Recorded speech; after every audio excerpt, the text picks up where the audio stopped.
আমি কি পোড়া দেবো? এই যে ভুট্টা পোড়া, আমার ফেভারিট, ভীষণ ভালো লাগে ভুট্টা পুড়িয়ে খেতে। চলো আজকে পুড়িয়ে দেখাচ্ছি ভুট্টাগুলো। এই দেখো একদম টাটকা ভুট্টার দানাগুলো। এই দেখো, একে ছাড়ানো হয়ে গেছে। এখন আমি এর মধ্যে একটু তেল দেবো, মাখিয়ে সরষের তেল। এই যে গ্যাসের ওভেন জ্বালিয়ে দিলাম। এবার আমি ভুট্টাটা দিয়ে দেবো এর মধ্যে।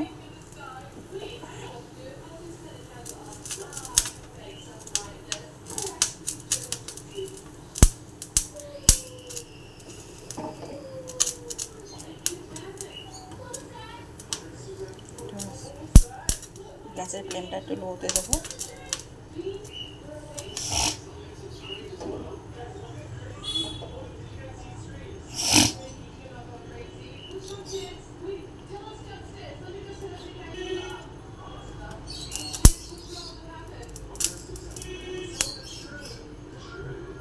এইভাবে ঘুরিয়ে ঘুরিয়ে পুড়িয়ে নিতে হবে ভালো করে।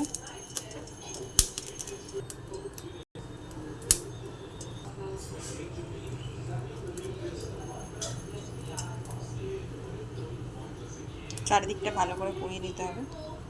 তো দেখো আমার ভুট্টাটা প্রায় পোড়ানো হয়ে গেছে, সব দিকেই ভালো করে পুড়েছে। এই যে আমি এইভাবেই বাড়িতে গ্যাসের ওভেনে পুড়িয়েই খাই, কারণ বাজারে সবসময় পাওয়া যায় না, খুব কমই এখানে বসে পোড়াতে। এই যে আমি এখন এটা সকালবেলা আজকে এটাই খাবো, এটাই ব্রেকফাস্ট করব। এর সাথে আমি একটু বিট লবণ আর একটু লেবু ভালো করে মাখিয়ে, দারুণ লাগবে খেতে। এটা সকালবেলা হোক আর সন্ধ্যেবেলা হোক, যখনই ভালো লাগে খেতে, তাই না?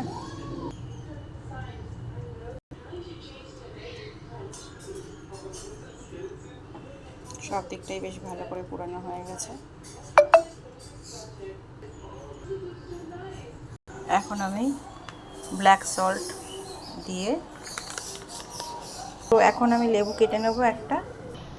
আমি এখন বিট লবণটার মধ্যে, এই যে ব্ল্যাক সল্টের মধ্যে এখন এটা লেবুটা মাখিয়ে ভালো করে ভুট্টার গায়ে মাখাবো। রেডি হয়ে গেল আমাদের ভুট্টা পোড়া, গরম গরম, বাড়িতেই তৈরি।